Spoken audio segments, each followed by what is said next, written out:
If you want access to bonus episodes, reading lists for every series of Empire, a chat community, discounts for all the books mentioned in the week's podcast, ad-free listening, and a weekly newsletter, sign up to Empire Club at www.empirepoduk.com. Test, check 1, 2. You know you need unique New York. You know you need unique New York. Does that sound all right?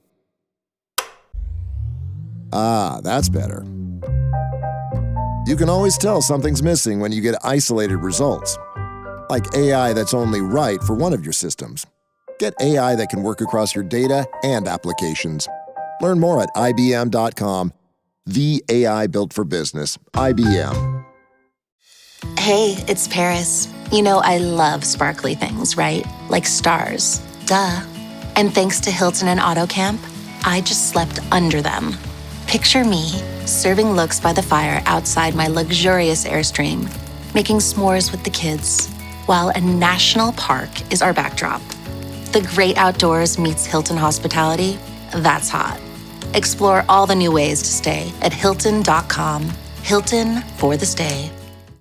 This episode is brought to you by Indeed.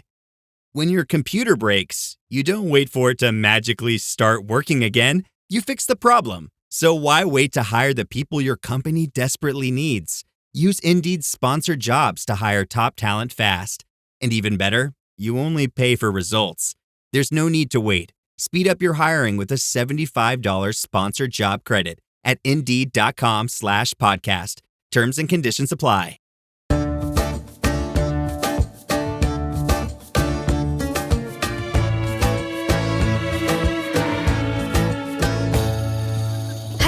And welcome to Empire with me, Anita Arnon. And me, William Drimple. Why are you so perky, Anita? I'm perky. I'll tell you why I'm perky, because we're doing Canada. And because, of course, thank you very much for all of your kind wishes. As the new foreign minister. The new foreign minister of Canada. I'm very, very pleased that we're doing Canada. I'm not the foreign minister. I always thought you should have got the job of prime minister, but... Really? Did you? Can I just say, William is really stirring the pot with this. There are two Anita Arnons. I am not the one who's running Canada or her foreign policy. You should be, though. You should be. Only foreign minister. No job too big or small. But yes, we met. Did you know we met? I mean, there's a whole thing the BBC did about it. I don't know. You told the world many times. Told the world about it. Yes. Well, that's because you keep telling everybody that we're the same person, which doesn't help. One of my favourite games. You do. It really annoys me. Conflating the two Anita Arnons. Because honestly, then my timeline is entirely filled with either people saying congratulations or having bones to pick with me. And there are bones to pick. The thing is, I don't understand what they're talking about. Anyway, look, we are doing Canada, which is why I'm perky. And the reason we're doing Canada, again, it's all sort of inspired by the Trump shopping list, the not so hidden American empire of the territories that he would like to have. And very famously, William, he said, well, Canada, our next door neighbour, we'll just have you. You could be our 51st state. What do you think about that, Canada? And what did Canada say? Canada wasn't thrilled, it has to be said. No, thanks.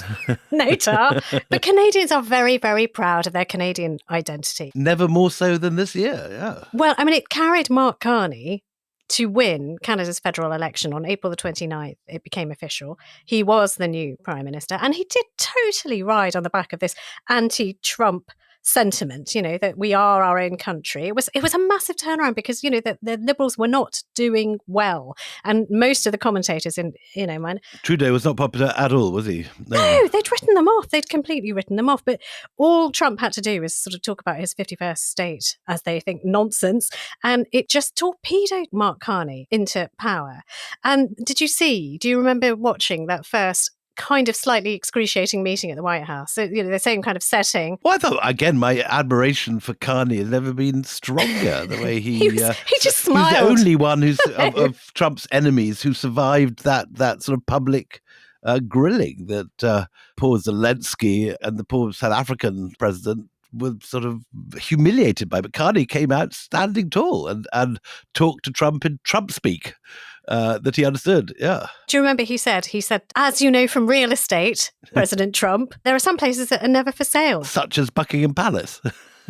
So Trump comes back with never say never, and Carney just laughs at him. Anyway, so that happened. Then you also had, which I think is a really significant thing, King Charles visiting Canada's Parliament and addressing Canada's Parliament, and then also sort of reiterating the fact that, you know what, we have historic ties and Canada is Canada and it is always going to be Canada. And you had the sort of head of state of Britain, a place that has extended an invite to Trump, which apparently he prizes very highly, saying, no, not on my watch, buddy. You're not having this place. So what we thought we'd do was we'd just do the empire treatment of Canada. And you know how we do this. We sort of go back to the very, very beginning. We're talking about a massive landmass here, 41 times the size of the United Kingdom, stretching from the Pacific to the Atlantic Ocean. 41 times? Yeah. 41 times the size of the UK. And it's almost the size of the entirety of Europe.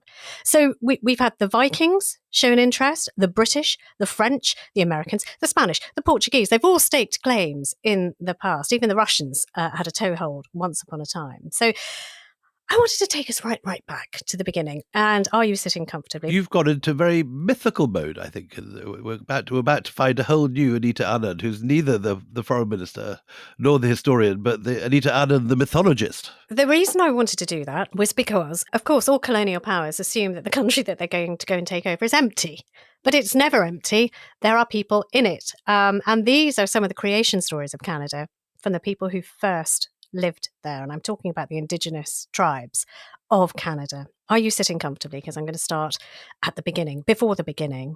There was once another land, far older and far more magical than you can possibly imagine, a place of the first birds and the first animals and of the mighty Nanabush, part spirit, part man. So powerful was Nanabush, he could turn himself into an animal, a tree stump, or a maple leaf simply by wishing it so. He lived in peace with his brother by a lake, and their friends were the animals and the birds, and they could speak to them and understand them, and all was peaceful and all was joy, save for the threat of darkness in the waters, the treacherous serpent people, giant, evil, snake-like creatures who lived in the deep, great lakes. And they killed Nanabush's friends, the animals, and then one day they killed his brother too. So Nanabush hunted them down with his bow and arrow. When he found two with the loudest heartbeats, he shot them, but they didn't die. Wounded, they slithered into the waters and the lakes churned and rose higher and higher and higher till the lakes drowned the entire land. Nanabush only just had time to get into his raft and pull as many of the animals as he could onto it as the world drowned around him. All was quiet. So he asked his friend, the loon, the bird, not the kind of loon we mix with, to dive into the water and find some of the old soil from the old lands. But the poor loon couldn't hold its breath for long enough. Then he sent the turtle, but it couldn't quite see to the bottom, let alone reach it. So finally he sent his friend, the cunning muskrat. After what seemed like an age, the half-drowned creature came up with a clod of earth in its jaws. Nanabush put it on the turtle's back. He breathed magic onto it, and the great land grew on its back. That land is the land we now know as Canada, in which the first people know it as Turtle Island. I love that. So that is, myths of the... I knew you'd love it. So Turtle Island is what it is meant to be to those first tribes. What's quite interesting is it has all sorts of echoes of... Noah's Ark. Well, it was Noah's Ark in the middle, but with all those snaky creatures going into the water, and then ending up with a turtle, there's a lot of Indian creation myths in there. Exactly. There's all these stories of the Nagas of the deep.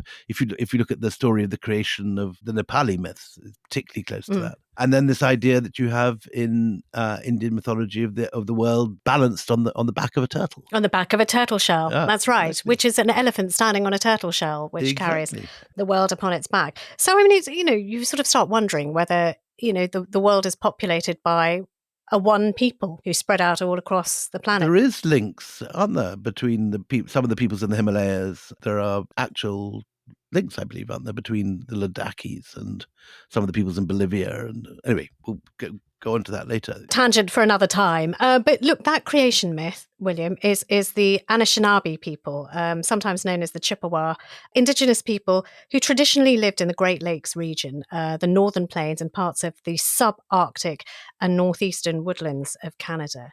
Tell us a little bit about how many Indigenous people actually live in Canada today, William, because I think you've got the figures in front of you. So, according to the 2021 census, there are 1.8 million Indigenous people in Canada, some 5% of the population. The Cree or Algonquins are the largest group. Then there's the Anishinaabe, and then the Iroquois. And there are, I think 634 recognized First Nation communities in modern Canada. And in this episode, we're going to look at the history of Canada before it became the country we know today. But I've got a little story I haven't told you, Anita. You'll be always pleased when I bring my family into things. Look at my thrilled face. It's got a Dalrymple in it, hasn't it? Well, when I did my DNA, I'm 1% Micmac. From the Halifax region. Bizarre. I don't know where that came from, but there it is in the DNA. So the Micmacs are quite important in the history of Canada. They come up quite a lot with first contacts with the French. But I thought it was only financial. So when James I and VI was trying to get money to colonize Canada later on, he created something called Nova Scotia baronets. And basically you paid money, you got a knighthood. And one of my lawyer ancestors in the 17th century paid the money and became Sir Hugh Dalrymple. But you had to have some land in Nova Scotia. And I always presumed it was just bought and then sold off later. But if I've got 1% Micmac, presumably some Dalrymple did go over there and make merry on the Halifax coast. I mean, I wouldn't be surprised knowing you lot. There's form, isn't there? So interesting. I've got no notion of this other than this turning up in my DNA when I sent it off for analysis. Anyway, look, in 2008, the Prime Minister of Canada, Stephen Harper, made an apology to the descendants of the First Nations and Inuit people of Canada. They are two distinct groups for the brutal removal of Indigenous children from their families, their appalling treatment in these things called Indian residential schools for more than a century. And we're going to do special episodes in this series about those residential schools. There are places of utter horror and torment. So we've got an expert who's going to come and talk to us about that. But I thought, if we're going to talk about the beginning of the beginning, and we started by the mythology, let's actually start with the history, or rather the archaeology of all of this, because where did the First Nations actually come from? And there has been, I should just warn you, there's been something of a recent earthquake in the reading of that.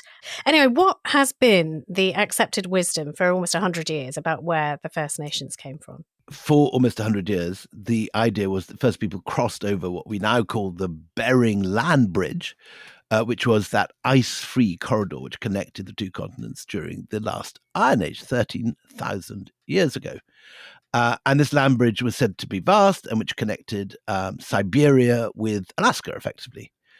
But all this has been under very intense scholarly analysis. It's been turned inside out, is what's happened. And people have found an extra 10,000 years of human history in North America. In fact, that it goes back to 24,000 years ago. And more carbon C14 datings are coming up in North America at 24,000 years before our time. So, you've got proof positive. It's not just another theory, because there is a place in northern Canada, right next to Alaska, called the Yukon, a place called the Bluefish Caves, where they found stone tools, which you can date without question to 24,000 years ago. So this is well before the Bering Bridge people supposedly came over. They're known as the Clovis people.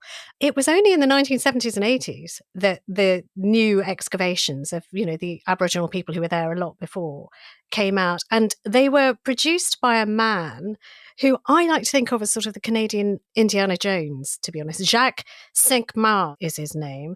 And this poor guy who does, if you look at pictures of him, can tell he's been toiling in the sun for hours. It's exactly your favourite kind of archaeologist that you'd love to go and take your little brush and sort of stand beside and work with. But when he first presented his findings back in the late 1970s, he described it as an absolutely brutal experience. So he'd go to these archaeological conferences and say, look, about Canada, a place I've done a lot of work in, I think you're wrong. And audiences would get up and walk out. Of his peers in archaeology, or they'd boo and jeer at him. If they did question him and sit around for long enough, he described it as a Spanish Inquisition. So basically his research established that, the first people in North America came much earlier than anyone had suspected. 10,000 years earlier. Yeah, I mean, you can actually go and visit those bluefish caves even now, if you like. And just before we go to the break, I mean, I'll just sort of mention very briefly that the next big sort of voyage of people, human beings who come over to Canada, was Leif Erikson, our friend, the Vikings. Now, if you've heard our chaotic Greenland episodes, you'll know that this is Eric the Red's son, as William calls sort of the psycho killer. It's his boy who comes. And the son of Eric is widely regarded to be the first European to set foot in North America. And we're talking about the year 1000 when he sailed from Greenland. That's right. And one of the reasons we should say that more peoples do not cross the Bering Straits is that land bridge sinks in about 8000 BC. So the route that all these early peoples came over from Siberia through Alaska into the North American subcontinent ceases to exist at 8000 BC. So they have to come before then. Okay, but the Vikings, we sort of have a better idea of where they came because, listen to those Viking episodes because they settled in a place called Vinland, which we have now established after arguing on the programme was about the grapes that they found and turned into wine. And, that too, sort of that area of Vinland, which is in Newfoundland, it's a UNESCO World Heritage Site. So if you get a chance to go. I know several people that have been, and it's an amazing site. It's apparently an astonishing site. Very, very well worth seeing. So the Canadians, although it sort of lies in Newfoundland, the Canadians, I mean, they acknowledge Leif Erikson, but in America, there's an actual Leif Erikson Day. Did you know this? They celebrate Leif Erikson Day. Yes, there is. There's a date for it. If you watch SpongeBob SquarePants, do you watch SpongeBob SquarePants at all? Not on my radar, but I know he is. There is a Happy Leif Erikson Day episode where everybody has to wear horned hats and beards for that. So yes, 9th of October. In the United States, they acknowledge it. There's only one province in Canada that acknowledges it, and that's Saskatchewan. But what happens in Canada is they're looking much further back now and looking at those Indigenous people who came sort of so much earlier than anyone suspected. Let's take a break. And after the break, we're going to talk about why so many countries were so interested in what was a difficult place to reach and pretty inhospitable when you got there. This episode is brought to you by Nespresso and Samra Origins by the Weekend Coffee Collection. Introducing Samra Origins. My collaboration with Nespresso is a connection to my roots, to my mother, Samra. Coffee that hits the right notes. It transports you. Crafted with unique notes and bold, soaring flavors. Experience a taste that moves you. Nespresso and Samra Origins. Discover more at Nespresso.com. This episode is brought to you by Polestar. There's only one true way to experience the all-electric luxury SUV Polestar 3, and that's to take a test drive. It can go from 0 to 60 in as little as 4.8 seconds with the dynamic handling of a sports car. But to truly understand how it commands the road, you need to be behind the wheel. Up to 350 miles of range, the 3D surround sound system by Bowers & Wilkins. It's all something you have to experience to believe. So book your test drive for Polestar 3 today at Polestar.com. Are you still quoting 30-year-old movies? Have you said cool beans in the past 90 days? Do you think Discover isn't widely accepted? If this sounds like you're stuck in the past. Discover is accepted at 99% of places that take credit cards nationwide. And every time you make a purchase with your card, you automatically earn cash back. Welcome to the now. It pays to Discover. Learn more at discover.com/credit card, based on the February 2024 Nielsen report.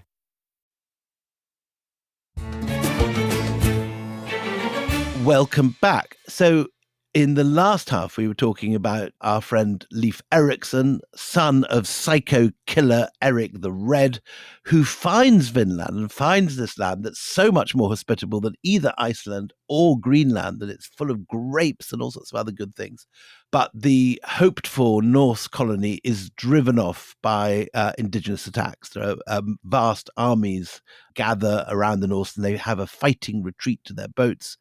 And indeed, archaeologists in Greenland have found corpses in their digging with Native American arrowheads embedded in the bones and in their shoulders. So wounded men made it back to Greenland, limped back, only to die there without the arrowheads removed. And there then passes 500 years when there are no further European... When nobody bothers for a while. No one bothers. But then suddenly we kick off with Christopher Columbus, which is something we're going to be doing in the future with a proper series on him and the whole conquistador discovery of Latin America. But we're looking northwards. And as far as North America is concerned, the next person to appear bobbing over the horizon is 1497, when John Cabot, who is an Italian but is sailing out of Bristol, interestingly, makes a voyage to the coast of North America under commission from Henry VII. Tell me more about this, Anita. Just first of all to add, Columbus 5 years earlier tries it. And the reason that both Cabot and Columbus are interested in finding this is that they believe there is a Northwest Passage, that they can get to Asia, so that is India and China, and pick up the porcelain and the spices, which are so highly prized in Europe, even as early as this. And they all find a shortcut, because otherwise the only way you can sort of get to Asia is to do this huge loop around Cape Horn and the Cape of Good Hope, or the Cape of Good Hope, I should say. So they want to find this Northwest Passage, which they think is just this much easier way. But the waters are treacherous. It's very, very difficult. Ice is up for part of the year. So Cabot is kind of driven by this, that, okay, Columbus didn't manage it, so maybe I can manage it. Now, his name is John Cabot to us, but his actual name was Giovanni Caboto. He was an Italian navigator. He has this real thing about Columbus, that he's got to be better than Columbus. And he tries to get commissions in the same way that Columbus did, but everyone tells him to bugger off, really, until he meets Henry VII, who says, I'll give you a bit of money for your voyage, Cabot, because, look, we can see that there's a lot of excitement going on. And so he tries, and Italy is so riven. So he goes to Portugal and he says, look, could you maybe pay for this? And they say no. He goes to the Spanish and they say, no, we've already forked out for another bloke. We can't pay for you as well, so go away. And so he ends up with the British who don't have as much money to spend, but they give him a bit. So he gets hold of this little ship called Matthew. Isn't that gorgeous? His little ship called Matthew, which is a piddly little ship compared to, the things that Columbus had. 50 tons. Yeah, just tiny. I mean, it's really very, very small. The Matthew of Bristol, built in Bristol. Almost immediately he starts. He runs into difficulty because, the Matthew's only a little tiny thing. The waters are harsh. He's only got a crew of 20 men. It's very much the budget trip to the New World. No, only 20 men. 3 of them were his sons, all of whom were minors. Just they were underage. They were just tiny kids. They were minors as in younger age rather than they didn't have pickaxes with them. They didn't dig. No, you're quite right to pull me up on what I thought was an obvious point. Never Why, know. Cabot? Why are you taking pickaxes A little on a group ship? of Geordie miners might have turned. Yeah. What are you doing, Cabot? What are you drilling? It's a ship. It's only the Matthew. Anyway, so what he does have, Cabot, in his hands is he has a royal patent, which makes him sort of the first voyager to go off and discover this part of the world for England and King Henry. And shall I tell you what the letter of patent said? It's worth quoting. The letter gives free authority and faculty and power to sail to all parts, regions and coasts of the eastern, western and northern sea under our banners, flags and ensigns, with 5 ships or vessels of whatever burden and quality they may be, and with so many and with such mariners and men as they may wish to take with them in said ships at their own proper costs and charges, because we're not paying, to find, discover and investigate whatsoever islands, countries, regions or provinces of heathens and infidels in whatsoever part of the world are placed, which therefore this time were unknown to all Christians. Signed, the king. So can you see sort of the kind of mandate, which is basically, we'll pay for a bit, we'll send you, you sort of raise the rest of the money, and whatever you have, we'll have it. Thank you very much. Stick a flag in it. There is this really marvellous thing that Cabot, when he goes off, even though it is just a little ship, and he departs in May with this tiny, tiny crew, with an unnamed Burgundian. I love that. There's an unnamed Burgundian, as if he can't be trusted. And he's got a Genoese barber on board as well. Good job he's got someone to cut his hair. Well, it's not. It's actually, you know what? Because I was really struck by the cast list of this voyage on the Matthew. Barbers always doubled up as surgeons. Because no self-respecting surgeon would go on a voyage this long and so crap over really horrible seas. So the barber would be the one who could stitch up and cut. The Italians take their barbering very seriously. I got locked down in northern Italy for the second lockdown. And one of the nice differences between being locked down in Italy and anywhere else in the world is they regard hairdressing as one of the emergency services. And so all really? hairdressing shops are open. So Olive used to go off once a week to have her hair done. That's so bloody marvellous. But that was not why he brought a barber. He didn't think it was an emergency service that he needed. It wasn't an emergency service. He actually literally needed him to hack off arms if things got really bad out at sea. There is this wonderful little aspect to this that he was being spied on, even though he really wasn't much of a threat to Columbus. Columbus clearly was a bit bothered by Cabot throwing himself into the same part of the world, trying to find the Northwest Passage. And there's this thing called the John Day letter. And John Day is a Bristol merchant. We don't think that's his real He was using name. an alias. He was really called Hugh Say. That's it, exactly. And he is writing letters to Columbus about everything that Cabot is doing. And he refers briefly to the voyage, but there will be others that come after it. And he's sort of keeping Columbus updated on everything that is going on. One of the day letters says, since your lordship wants information relating to the first voyage, here's what happened. He went with one ship. His crew confused him. He was short of supplies and ran into bad weather, and he decided to turn back. And it's kind of true. It's a little bit true because, William, I mean, he does land in North America, doesn't he? It's June the 24th, 1497, that he actually makes landfall. Near where the Viking settlement was, yeah. So he's in Newfoundland, exactly, Cape Breton Island. And he thinks with all of his heart, he's reached Asia. That this is it. I'm here. And he claims the land for England. Which is exactly what Columbus thought. Which is exactly what Columbus does. Yeah. I'm in India. Yeah. He comes back. He marks the ground upon which he's landed. John Day, who's already been very bitchy about the achievement and said, you know, he was very confused by his crew and he just turned back. He didn't stay for very long. And what John Day, the man who's spying for Columbus, says is he did not advance beyond the shooting distance of a crossbow. So what the hell does he know about this new land?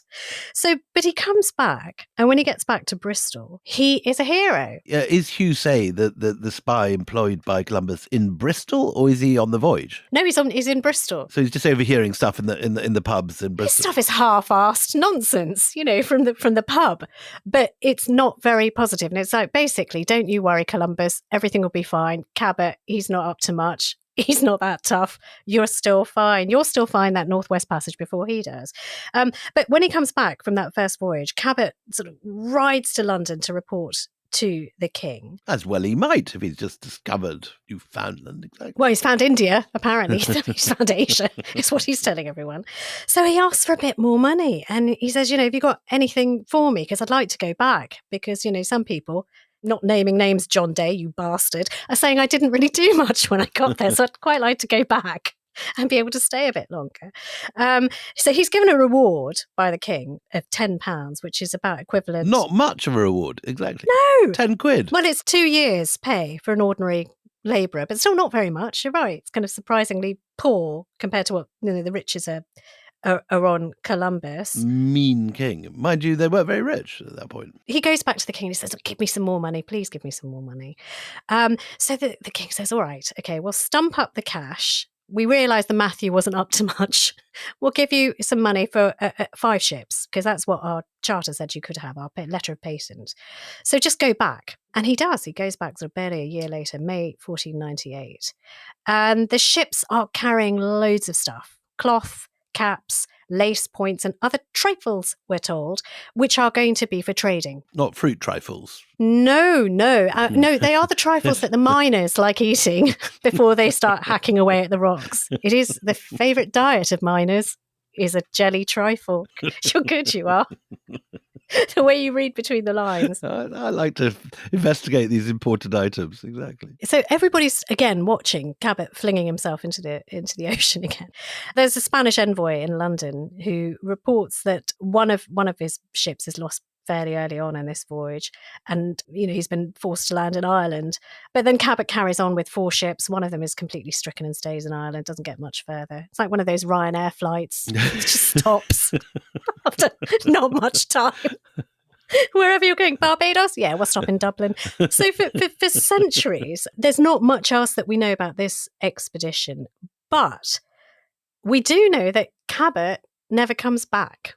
His fleet and he are lost at sea.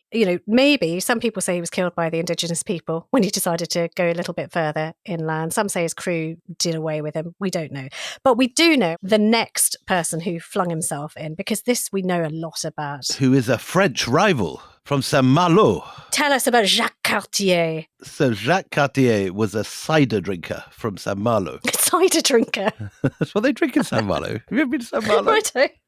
I love Saint-Malo. I didn't know There's that. a very good Okay, travel very good. writing festival each year, which I often go to. They have very good oysters, very good cider. Right, good to know. Anyway, Jacques Cartier leaves Saint-Malo on April the 20th, 1534. And he's got a rather bigger boat than our friend Cabot. He's accompanied by 60 sailors, and he has 2 ships, about 60 tons each. And they set sail from Saint-Malo, across the Atlantic, quite smoothly. And after only 20 days, he enters the Strait of Belle-Île, and following the north shore of the Gulf of St. Lawrence for a time, is amazed by what he sees, then turns back, heads south, following the west coast of Newfoundland. And then he sails towards the continent, skirting the Magdalen Islands. And he then goes on a big sort of bird murdering expedition. But, which I like to call the birdering spree. So I just absolutely wiped You thought you had better things to birdering. do when you've just discovered a new continent. I mean, how many birds are we talking about? It's shocking. How many birds did he kill? Around 1,000 birds, most of them great auks, which are now extinct since 1852. And this is on the Ile des Oiseaux, the island of birds. Except no oiseaux left there anymore. Very few oiseaux. It's oiseauless. It's now known as Rocher aux Oiseaux, a federal bird sanctuary northeast of Bryan Island on the Magdalen Islands. Was it for food that he was slaughtering his birds, or was he just... No, for fun. I mean, you don't need 1,000 bloody birds, for God's sake. A lot of this is just kind of target practice. He's a bull. It's that kind of thing. But it is while he's sort of on this birdering. So they're quite spree. easy No, to... so just yeah. blast them. It's like sort of shooting, a great boulder of a creature. But what happens, what's important is when he's on Oiseau Island and sort of travels a little bit further out, is that he makes first contact with the original people of Canada, who now we've established sort of been there for 24,000 years. The Micmacs, your family, your bloodline. He sort of first meets, yes, cousins. Yeah, so on the north side of Chaleur Bay, he meets the Micmac, and it's kind of the first time. And there's a little bit of trading that goes on, because Jacques Cartier, as you said before, has come laden with stuff to trade. And he thinks, seeing these men with brown skin, that he's discovered the passage to Asia. This is it. Look, brown-skinned people, we know that's what they're like in India. Not the first to make that mistake. No. So, he has this, clocks this up. This is all very, very exciting. Hang on, you've missed out a very important thing, that he claims it for the King of France. He says, Oh, yes, he does. Long live the King of France. Yes, he does. And he plants a cross, claiming it for France. Yes, which is kind of, the way that they behaved in those days, isn't it? Sort of sign it and it's yours kind of thing. So there is a chief there. Donnacona is his name, Chief Donnacona, who is the head of this tribe. And he meets him right after he's put in this long live the King of France and stuck a big 10-meter cross into the ground. He meets this chief and he meets his 2 sons. But thinking, right, he's got to go back now to France. He's got to tell them that he's found India and he's found Indians. So what does he do? And, Chief Donnacona is very happy to see him. They trade a bit. They get on really well. He kidnaps his children. This happens the whole Kidnaps his time. sons. This used to be a regular thing that these guys did. So there's 2 sons called Tenyoni and Dom Agoya. Dom Agoya, exactly that. And these poor unfortunate captives later, and this is a spoiler, on his next voyage will act as interpreters because they learn French. They do, but they're sort of taken back for, sort of show and tell kind of thing. And also, learning the French that they do when they're back in France. They're going to be working for him, whether they like it or not. They're going to be proof that Cartier's reached an Asian land, and they're also going to be able to be his translators because he's going back. And he does go back. He goes back the following year with these 2 boys because he's promised the chief. And the chief, the only reason he hasn't killed him, because he's outnumbered. There are more of the Micmacs there than there are of Cartier's crew. The reason they let him go is because the chief says, okay, you can take them, but you have to promise you're going to bring them back and you're going to bring us more stuff. more good stuff. And that is the agreement. They sort of do this, whatever the equivalent of the handshake is at that point. And so Cartier does do a second voyage on May the 19th the following year. He navigates the St. Lawrence River and he reaches as far as present-day Montreal. And what he does is he gets to the rapids near Montreal and he calls them La Chine because he thinks that this is the gateway to China. He's discovered it. So he names it. He's like so thrilled.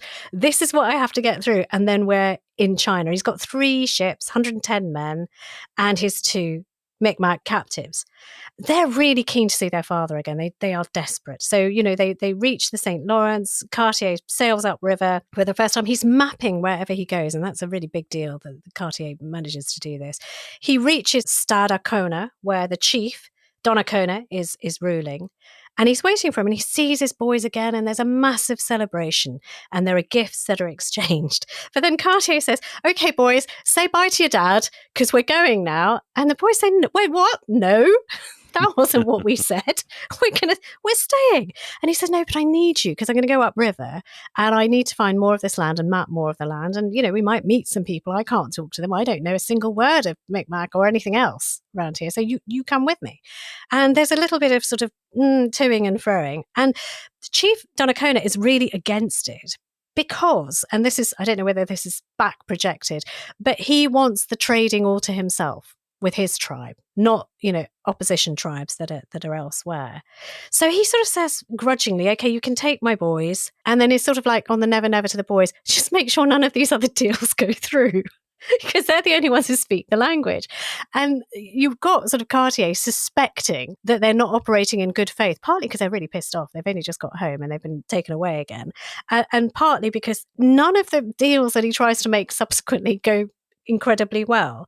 There's this natural haven and it's getting colder now. So before he goes any further, he's going to have to actually stay somewhere. So he finds this little bay, which is sort of guarded against the elements. It's safe from the tides. It's a haven at the junction of the Larrey and the St. Charles River. And he tucks in his ships and he says, right, most of my ships will stay here, but we'll take one and we'll go upriver because I want to get to this place called Hochelaga. I've heard of Hochelaga.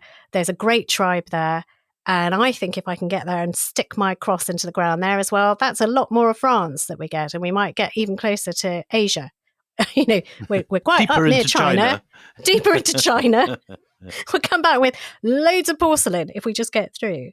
So he wants to take the 2 boys. They're really pissed off. They say, absolutely not, we're not going. He's furious, going, hang on a minute. After all the kidnapping I've done for you, after all I've done for you. Such ingratitude, rank ingratitude. Yeah. I've taught you French and kidnapped you and everything. Why are you just leaving me? Go back to your family. Who would want that? Exactly. What is wrong with you to be with your dad?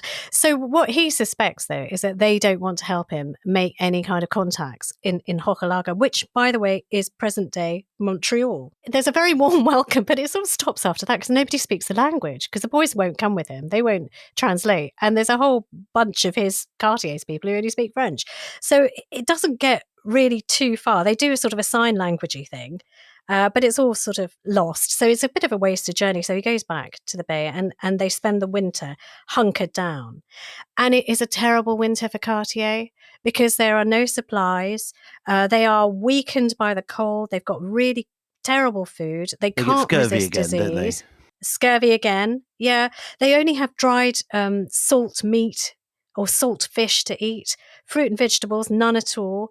It's a disaster for them. And they're sort of stuck there and they are decimated by illness. And by mid-February, nearly all the sailors have got scurvy. Their legs and arms are all swollen. Their gums are rotting. Their teeth are falling out of their heads. That's miserable. And do you know the one who actually saves them is the chief's son, the older son of the chief, who comes with this sort of tea for the crew. He was kidnapped, taken away from his lands. He makes him this sort of tea of bark and twigs of a Canadian conifer. And nowadays, people think it's probably eastern white cedar.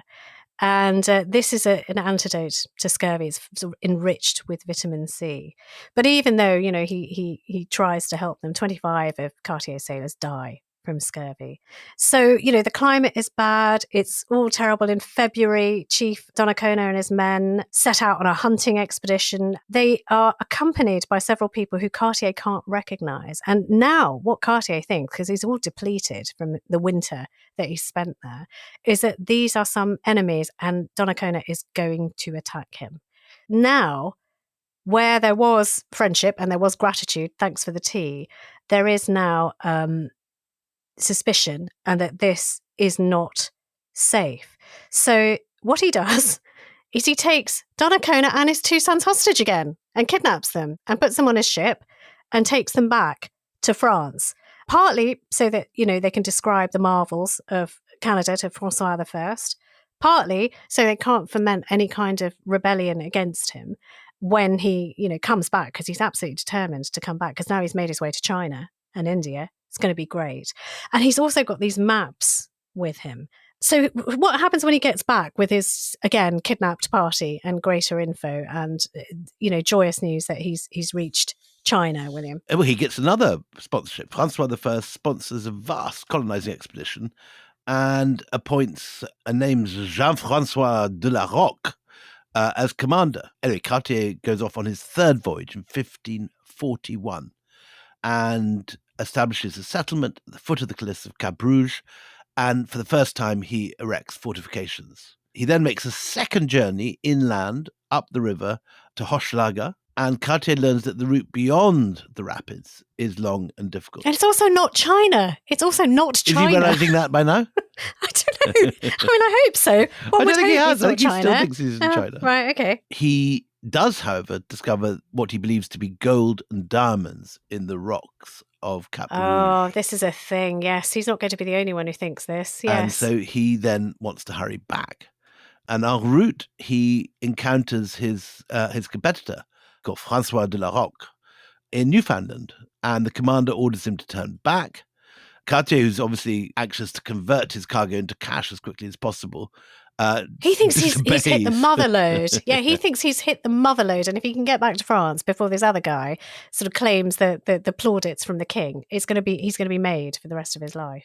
So poor old de la Roque is deprived now of Cartier's assistant, spends a horrendous winter in Newfoundland, gets scurvy like everybody else.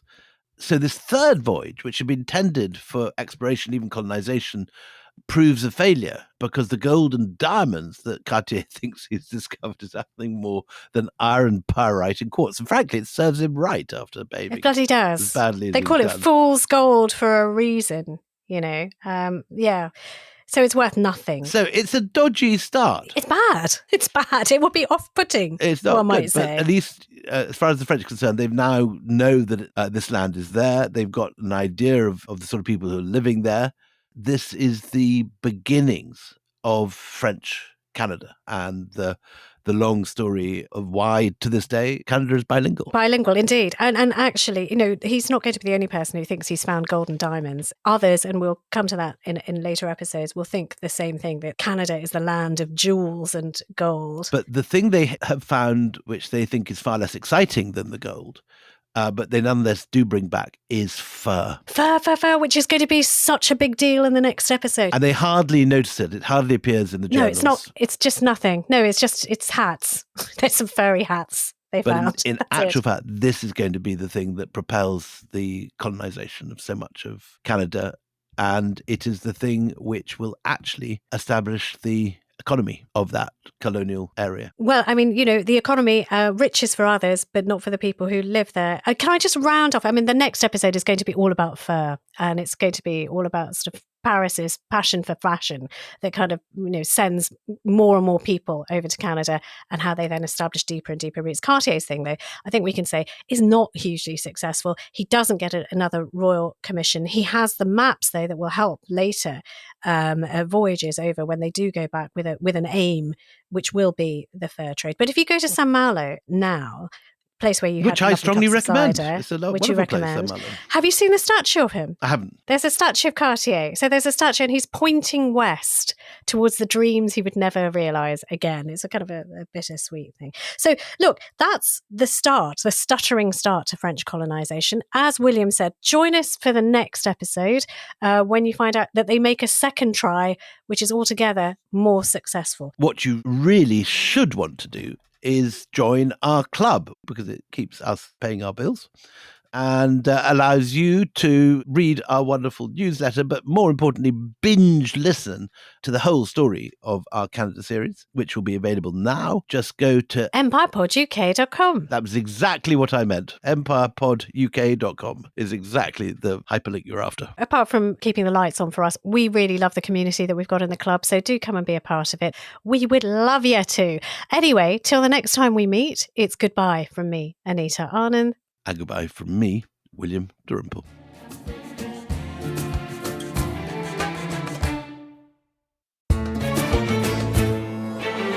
Before you go, can we tell you about something really exciting? Have you ever heard an ad on this podcast and thought, hang on, my brand would be way better here than whatever they are nattling on about? I mean, it's bold of you, but you might be right.